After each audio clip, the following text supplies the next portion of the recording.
अस्सलामुअलैकुम वरहमतुल्लाहि वबरकातुह। आप देख रहे हैं शेख नॉलेजेस और मैं हूं मोहम्मद शेख कदीर। जैसे कि आपने वीडियो को खोलते ही या वीडियो का जब आपके सामने थंबनेल आया होगा या टाइटल आया होगा या आपने सर्च किया होगा, तो आप हमारी वीडियो का टॉपिक तो जानते ही होंगे कि जिसने धोखा दिया वो हम में से नहीं, धोखेबाज जन्नत में दाखिल नहीं होगा और मुसलमान धोखा नहीं दे सकता। जी हाँ, तो आजकल ये धोखा, फ्रॉड, डिसीव बहुत ज़्यादा आम हो चुका है। इवन नॉन मुस्लिम तो नॉन मुस्लिम्स, लेकिन मुस्लिम्स भी इससे नहीं बचे हुए हैं। ऐसे ही कुछ वाक़यात ज़हन में हैं, कुछ चीज़ें हैं। आज ही सुबह मेरे साथ किसी ने किया थोड़ा-सा, तो मैं थोड़ा हैरान भी हुआ कि यार ये ऐसे कैसे? फिर मैंने सोचा कि यार इसके ऊपर एक वीडियो बनाई जाए। एक तो पहले की बात शेयर करता हूँ, जब ये नया-नया लॉकडाउन लगा था कोरोना का, तब की बात एक शेयर करता हूँ कि उस वक़्त एक फ्रॉड होने की कोशिश की थी, तकरीबन हो भी गया था, लेकिन पोल खुल गई पहले, तो मैंने कंप्लेन कर दी तो मैं बच गया था। अभी भी ख़ैर मेरा इसके अंदर नुकसान तो नहीं हुआ, लेकिन एक अफ़सोस हुआ कि यार ऐसा भी होता है। जी हाँ, तो आइए आपको पहले वाली कहानी बताता हूँ। जब ये लॉकडाउन जो लगा था, उस वक़्त ऐसा हुआ था कि ऐसे ही सोशल मीडिया पे मोबाइल्स के ऐड आ रहे थे। अच्छे महँगे मोबाइल थे, ब्रांड नेम मैं नहीं बताऊँगा यहाँ पे, अच्छे महँगे मोबाइल थे।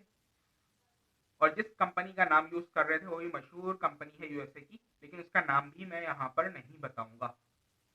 तो अच्छे मोबाइल, अच्छे ब्रांड्स के, वो महँगे मोबाइल। मैं कहा कि यार ज़रा चेक करें कौन सेल कर रहा है। अब जब मैंने उनसे कॉन्टैक्ट किया तो उन्होंने डिटेल्स बताई कि ये और रेट जो बताया ना, पाकिस्तानी रेट से 50% भी से भी ज़्यादा कम। मैं थोड़ा हैरान हुआ कि यार ये कैसे? मैं कहा कि यार लेना चाहिए, लेकिन पैसे थे नहीं। अब मैंने उनसे पूछा तो उन्होंने तरीक़ेकार ये बताया कि आपको 50% पेमेंट एडवांस करनी होगी और फिर उसके बाद आपने करनी होगी, जब आपको मिल जाए आपका ऑर्डर तो वो आपको पेमेंट बकिया करनी होगी। अगर आप नहीं कर सके तो आपके ऊपर एफआईआर वगैरह होगी, इस तरह की कुछ मज़मून था। तो ख़ैर, अब मैंने कहा कि यार पैसे तो नहीं है। फिर मैंने सोचा कि यार क्यों ना इनके साथ बिज़नेस किया जाए, बिज़नेस माइंड। तो मैंने उनको ऑफ़र की कि अगर मैं आपके मोबाइल यहाँ अपने पाकिस्तान में सेल करूँ तो? तो देखा दैट्स गुड, बहुत अच्छी बात है। ठीक है, आप ले लें 10 से 12 मोबाइल और सेल कर लें उनको।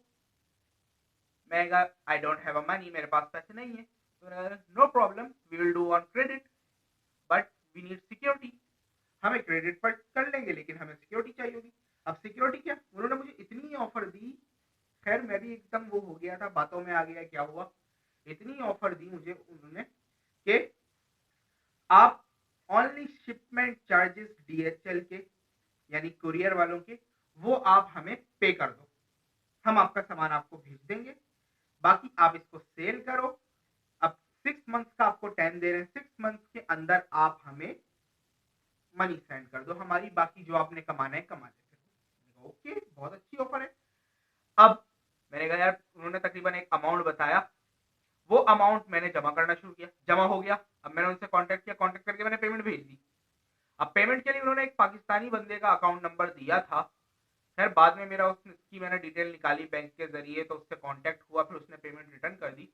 तो मैंने उसको अमाउंट भेज दिया। अब आगे से उसका तकरीबन 1 घंटे बाद रिप्लाई आया, yes we have confirm your payment, हमने आपकी पेमेंट कंफर्म कर ली है, रिसीव कर ली है। We will ready your parcel, हम आपका पार्सल रेडी करेंगे, वी आर डूइंग रेडी, जो भी था उन्होंने कहा था। 1 से 1.5 घंटा गुजरा होगा, उसका मैसेज आया, लिसन सर, यस हमारा डायरेक्टर आपको विदाउट 50% पेमेंट देने पर नहीं मानेगी। फिर मुझे थोड़ा झटका लगा, मैंने कहा कि यार ये क्या बात। अब फिर उन्होंने काफ़ी कन्विंस किया, ये किया वो किया, काफ़ी बातचीत हुई कि यार फ्रॉड किया लोगों ने हमारे साथ, ये वो नहीं कर सकते, कंपनी का डायरेक्टर नहीं मान रहा, ये वो काफ़ी उन्होंने किया। मैंने कहा चलो ठीक है। फिर मैंने पैसे जमा करना शुरू कर दिया, लेकिन मेरी सिक्स सेंस नहीं मान रही थी, और भी लोगों से मैं राब्ते में था कि यार ये क्या है, तो सबने मुझे कहा कि फ्रॉड होगा। मैंने कहा चलो चेक करते हैं इसको। करते करते करते करते काफ़ी फोर्स करने के बाद एंड में उसने अपना फ्रॉड खोल ही दिया कि भाई वो गाना के कुछ लड़के थे जो कि अपने आप को मुस्लिम शो कर रहे थे। याद रखिएगा, मैंने पहले जो टॉप बात की थी, मुसलमान धोखा नहीं दे सकता। मुस्लिम शो कर रहे थे, हालांकि वो थे क्रिश्चियन। तो उन्होंने मुझे आगे से मुंह चिढ़ाया, काफी कुछ किया और मुझे ब्लॉक कर दिया। फिर मैं कहा अच्छा ये फ्रॉड है। फिर मुझे थोड़ी सी अक्ल आई, मैंने कहा कि यार ये क्या। खैर, तो फिर वहां से मैंने उसकी डिटेल निकालनी शुरू की। सिर्फ मेरे पास क्या था, अकाउंट नंबर बैंक का, अकाउंट टाइटल और ब्रांच कोड। मैंने उससे किसी से बैंक से डिटेल निकाली उसकी। अब उसका फोन नंबर मुझे मिला, मैंने उसको कांटेक्ट किया। मैंने उसको डराया थोड़ा कि भाई आप पेमेंट लिए ये वो। तो उसने कहा कि सामान नहीं आ रहा। फिर मैंने उसको ना इनकी हकीकत बताई, तो फिर वो बंदा खुद हैरान। उसने फिर पेमेंट स्लिप मांगी मेरी और पेमेंट मुझे रिटर्न वापसी कर दी। फिर उस बंदे ने खुद उनकी रिपोर्ट की कि यार ये फ्रॉड है इस तरह। तो खैर, वो नाम मुसलमानों का जरूर यूज कर रहे थे लेकिन मुसलमान नहीं थे। याद रखिए कि अल्लाह तबारक व तआला वाज़ेह तौर पर इरशाद फरमा चुका है कि यहूदी और नसरानी तुम्हारे दोस्त नहीं हो सकते। तो वो हमेशा आपको बदनाम करने की ही कोशिश करेंगे। जैसे ये देख लें, मुसलमानों का नाम यूज करके वो नॉन मुस्लिम फ्रॉड कर रहे थे। अब सेम इसी तरह मेरे साथ 2-3 दिन से एक बंदा मिला जिसने कहा, अब वल्लाहु आलम हकीकत क्या है, जिसने मुझे कहा कि मैं न्यू मुस्लिम हुआ हूँ, मुझे कुरान पाक पढ़ना है। मैं कहा okay, most welcome, I will teach you, my fees is that. ये मेरी फीस है, आप आए, आपको पढ़ाऊंगा। उसके लिए मैंने ऐसा टाइम मुकर्रर किया, सुबह 6 बजे पाकिस्तानी और वो था अमेरिकन साइड का, तो 11 घंटे का फर्क था।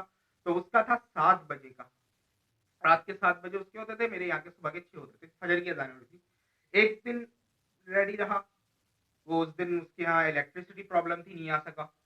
दूसरे दिन पढ़ाया मैंने उसको पूरे हरूफ तहज्जी, अरबिक अल्फाबेट्स पूरे विद मखारिज, यानी हाउ टू प्रोनाउंसिएट देम, उनको प्रोनाउंसिएशन की कैसे की जाए, फिर उनके नाम, उनके मखारिज वगैरह सब कुछ एक क्लास में एक दिन में मैंने उसे पढ़ा दिया। बहुत इंप्रेस हुआ वो।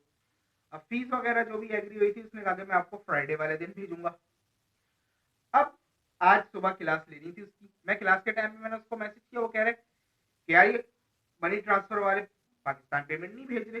क्यों? मैं थोड़ा परेशान हुआ, मैंने सबको मनी ट्रांसफर वालों को कांटेक्ट किया, उन्होंने कहा ऐसा कुछ भी नहीं है। फिर जब दोबारा मैंने इसको कांटेक्ट किया, तरीका बताया, तो इधर से इस भाई साहब ने मुझे ब्लॉक कर दिया। निकल जाए भाई। अब वल्लाहु आलम हकीकत में ये भी मुसलमान था या नहीं, लेकिन हमें तो नबी करीम सल्लल्लाहु अलैहि वसल्लम की अहादीस मुबारका याद रहेगी कि मुसलमान जो धोखा दे वो हम में से नहीं, धोखेबाज जन्नत में दाखिल नहीं होगा। ठीक, तो ये चीजें हमारे जहन में रहेगी। और मोमिन की एक सिफत है, खैर अपनी तारीफ नहीं कर रहा हूं, एक आपको बता रहा हूं कि वो धोखा खा जाता है। ठीक, तो ऐसा हो गया है आजकल का जमाना कि लोग मुसलमानों का, इस्लाम का नाम लेकर फ्रॉड करते हैं कि भाई मुसलमान की सिफत बताई नबी करीम सल्लल्लाहु अलैहि वसल्लम ने, जब अहादीस में वाज़ेह कह दिया, मफहूम बयान कर रहा हूँ अहादीस का, वर्ड टू वर्ड अल्फाज नहीं, कि जो धोखा दे वो हम में से नहीं। तो भाई आजकल हम लोग खरीदो फरोख्त कर रहे होते हैं। अब मैं कुछ अर्से पहले गया था राउटर लेने के लिए, इंटरनेट का जो होता है, वो सस्ते थे उस वक्त। तो मैंने पूछा कितने का, होगा 1300 का। मैं कहा यार कोई कमी पेशी नहीं होगी? आगे से जवाब मिला 1290 का। तो हमें आया, भाई आप इतनी बड़ी दुकान लेके बैठे हो, 1290 का तो नहीं खरीदोगे ना आप। अब हमें भी पता है पीछे से कितने का आता है, लेकिन हमें एक चाहिए थे, इस वजह से हमने उससे ले लिया कुछ बोले बगैर। लेकिन क्या झूठ बोल के बेचने का क्या फायदा? हम्म, भाई अब आपने एक चीज खरीदी 100 रुपए की, लेट सपोज अगर आप बेचना चाह रहे हो उसको 10,000 की, तो बेचो, कौन मना कर रहा है? फ्रॉड नहीं करो, धोखा नहीं दो। भाई अगर आपसे कोई पूछे आपको कितने का पड़ा, तो बोलो कि आप छोड़ो वो कितने का पड़ा, बस आप इतने का लो भाई, हम इतने का सेल कर रहे हैं, आपको लेना है तो लें, वरना सॉरी, सीधी बात। ये क्यों बोलते कि भाई 100 रुपए की चीज है, आप उसको 10,000 की बेच रहे हैं, तो उसको बोल दें 9,999 का तो हमें पड़ा है। भाई ये क्या बात हुई? फ्रॉड फ्रॉड है, झूठ झूठ है, छोटा हो या बड़ा हो। झूठ वैसे तो सगीरा गुनाह है, लेकिन अगर इसको सगीरा समझकर किया जाए तो ये अशद कबीरा गुनाह, यानी कबीरा गुनाह से भी ज्यादा बड़ा।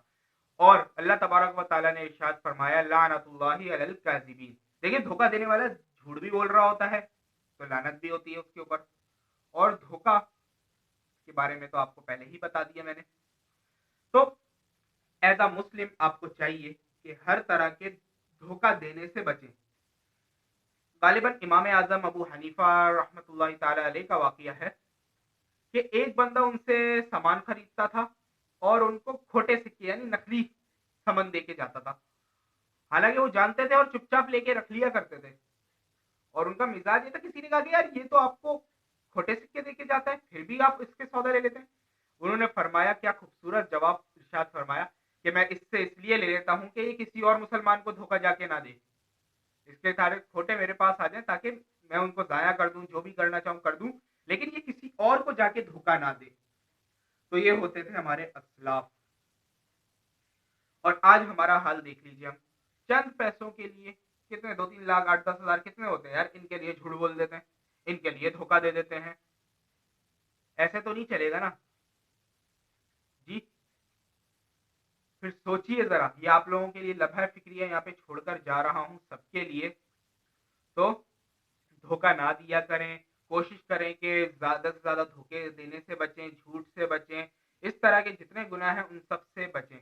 और फिर हम लोग शिकायत करते हैं, तंगदस्ती आ गई, बरकत नहीं है। तो भाई आप धोखा देके कमाओगे, आप धोखा देके ये चीज़ें करोगे तो कहाँ रहेगी बरकत? हमारे मिजाज में ये क्यों नहीं है कि हम सच बोलकर तिजारत करें? लोगों का कहना होता है कि भाई झूठ के बगैर तिजारत नहीं चलती, झूठ के बगैर कारोबार नहीं चलता। कैसे नहीं चलता यार? चला के दिखाया है लोगों ने, आप चलाओ। गुस्सा तो काफ़ी आ रहा है काफ़ी चीज़ों पे, लेकिन मैं यहाँ पे इसको स्टॉप करता हूँ। ठीक है? आप लोग सोचिए, इसके ऊपर गौर-व-फ़िक्र कीजिए, इस वीडियो को ज़्यादा से ज़्यादा शेयर कीजिए, जितना हो सके इसको फैलाइए। हो सकता है आपके फैलाने से किसी की इस्लाह हो जाए और आपका नाम भी सदका जारिया में शामिल हो जाए। ठीक है? इस तरह की मज़ीद वीडियो के लिए आप चैनल ज़रूर सब्सक्राइब कर दीजिएगा, वीडियो शेयर कर दीजिए। इंशाअल्लाह हम मिलेंगे अब, इंशाअल्लाह अल्लाह ने चाहा तो नेक्स्ट वीडियो में। तो मुझे इजाज़त दीजिए। अल्लाह हाफ़िज़।